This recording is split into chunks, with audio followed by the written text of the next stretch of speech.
Learning to online by BR Godara में आप सभी विद्यार्थियों का एक बार फिर से स्वागत है। आज हम कक्षा 6 के अध्याय जो मानचित्र वाला जो हमारा चल रहा था, आज हम उसके प्रश्न उत्तर करने जा रहे हैं। तो ये 5 या 10 मिनट का वीडियो होगा छोटा सा, जिसके अंदर हम सभी प्रश्न उत्तर करेंगे। तो स्टार्ट करते हैं प्रश्न उत्तर। तो पहला जो प्रश्न है उसके अंदर दिया हुआ भी मानचित्र के 3 घटक कौन कौन से हैं। तो मानचित्र के हमने 3 घटक पढ़े थे, दूरी, दिशा व प्रतीक।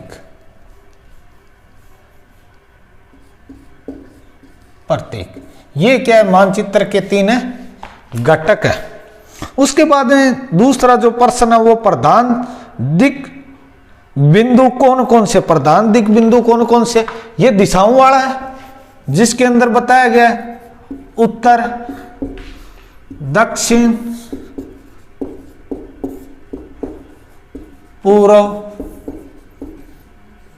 पश्चिम, और 4 इसकी उपदिशाएं हैं जो इनके बीच आ जाएगी, और लास्ट और इसके बीच में। तो ये 4 उपदिशाएं हैं, और ये 4 जो है ये प्रमुख है दिक् बिंदु है। मानचित्र के पैमाने से आप क्या समझते हैं? हमने मानचित्र के पैमाने की हमने बात करी थी। पैमाने का मतलब क्या था? हालांकि आपको करवा दिया है, जो पहले जो 2 वीडियो है उसके अंदर ये सारा के सारा ये चैप्टर आपको करवा दिया, लेकिन फिर भी बात करें तो धरातल की दूरी, धरातल की वास्तविक दूरी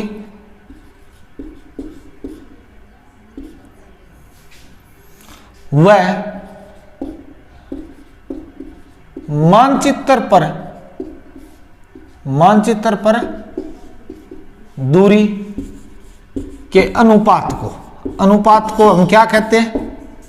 पैमाना कहते हैं। उसके बाद में ग्लोब की अपेक्षा मानचित्र अधिक सहायक क्यों होते हैं? क्योंकि ग्लोब के ऊपर पूरी पृथ्वी को दर्शाया जा सकता है, लेकिन पृथ्वी के किसी एक भाग को दिखाने के लिए या पृथ्वी के किसी एक खंड को दिखाने के लिए सबसे ज्यादा जो उपयोगी होता है वो मानचित्र होता है, ग्लोब की बजाय। मानचित्र व खाका के बीच में अंतर बताएं। ये आपको दूसरा जो वीडियो करवाया था उसके लास्ट के अंदर ये दोनों टॉपिक करवा दिए मैंने। कौन सा मानचित्र विस्तृत जानकारी प्रदान करता है? कौन सा मानचित्र विस्तृत जानकारी? देखो, विस्तृत का मतलब होता है ये जैसे कोई एरिया है, इस प्रकार से हम कह सकते हैं, ये इस प्रकार से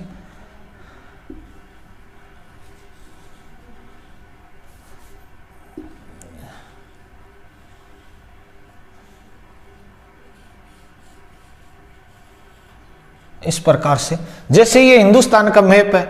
अगर मैं आपको यूं कह दूं भी इस प्रकार से ये जो राजस्थान है, अगर इस पूरे हिंदुस्तान की अगर हम बात करें तो कौन से?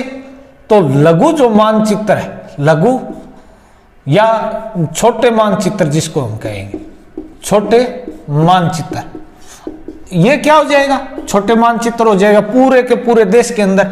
अब इसके अंदर पूरी की पूरी आपको विस्तृत जानकारी नहीं मिलेगी, मुख्य बातों की जानकारी मिलेगी। अब अगर मैं कहती हूं भी अकेले राजस्थान के लिए आपको क्या करना है, मानचित्र बनाना है, तो ये कौन से हो जाएंगे? बड़े पैमाने के मानचित्र हो जाएंगे, बड़े पैमाने के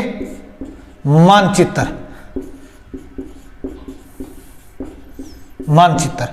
ये जो बड़े पैमाने के जो ये मानचित्र है, ये आपको क्या करेंगे? अब एक तो पहले आपको जो जानकारी दे रहा था, जैसे ये पूरा का पूरा जो भारत है इसके अंदर आपको राजस्थान की जानकारी मिल रही थी।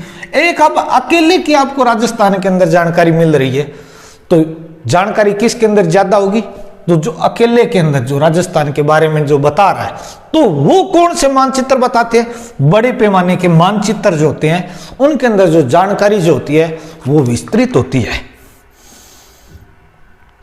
प्रतीक किस प्रकार के मानचित्र के अध्ययन में सहायक होते हैं? प्रतीक जैसे कोई इस प्रकार से, ये सड़क है, इस प्रकार से कोई नदी चल रही है, इस प्रकार से इस प्रकार से कोई पर्वत उठा हुआ है, इस प्रकार से कोई पठार है, तो हम इसको इस मानचित्र के ऊपर तो नहीं बना सकते, यानी कि पूरी की पूरी इस प्रकार से नदी तो हम नहीं दिखा सकते, इसी प्रकार से पर्वत को नहीं दिखा सकते। तो फिर क्या करते हैं, इनके स्थान के ऊपर हम क्या करते हैं, छोटे छोटे चिन्ह ले लेते हैं। वो चिन्ह किसी भी प्रकार के हो सकते हैं, अक्षर के रूप में हो सकते हैं, लाइन के रूप में हो सकते हैं, बिंदु के रूप में भी हो सकते हैं, यानी कि किसी भी प्रकार से, यानी कि छोटे चिन्ह के रूप के अंदर हमें दर्शाते हैं। इसलिए प्रतीक हमारे लिए क्या होते हैं, उपयोगी होते हैं। आगे छोटे जो प्रश्न है, सही उत्तर चिन्हित कीजिए। वृक्षों के वितरण को दिखाने, अब वृक्षों का वितरण किसके अंदर दिखाएंगे, वनों के अंदर, यानी कि स्पेशल हमें जानकारी मिल रही है, वनों की हमें स्पेशल जानकारी मिल रही है। तो ये किस मानचित्र की बात कर रहा है, तो ये थीमेटिक मानचित्र की बात कर रहा है। कौन से, थीमेटिक। थीमेटिक के अंदर क्या थे, यानी कि विभिन्न प्रकार की और विशेष सूचनाएं किसके अंदर हमें प्राप्त होती है, तो थीमेटिक मानचित्र के अंदर प्राप्त होती है। नीले रंग का इस्तेमाल किसको दिखाने के लिए किया जाता है, तो जलाशय को। नीला रंग जलाशय के अंदर, इसके अलावा भूरा रंग पर्वत, पीला रंग पठार, ठीक है, और इसके लिए एक और बच गया हरा रंग मैदान के लिए। इसके अलावा नेक्स्ट जो प्रश्न है, दिक् सूचक का उपयोग किया जाता है। दिक् सूचक का उपयोग किसके लिए किया जाता है, दिशाओं के लिए, ठीक है। अब इसमें दूसरा दिया मुख्य दिशा का पता लगाने के लिए पैमाना आवश्यक है। पैमाना किसके लिए आवश्यक होता है, मानचित्र के लिए आवश्यक होता है। मानचित्रों के लिए पैमाना क्या होता है, वो आवश्यक होता है। तो ये जो आपके जो प्रश्न उत्तर हैं, ये चौथे अध्याय के कक्षा 6 के पूरे हो चुके हैं, और इसी के साथ में ये जो आपका चैप्टर है ये पूरा हो चुका है। इस वीडियो को आप लाइक शेयर कमेंट करें, और आगे हम 5वां अध्याय करेंगे। तो तब तक जय हिंद, जय भारत।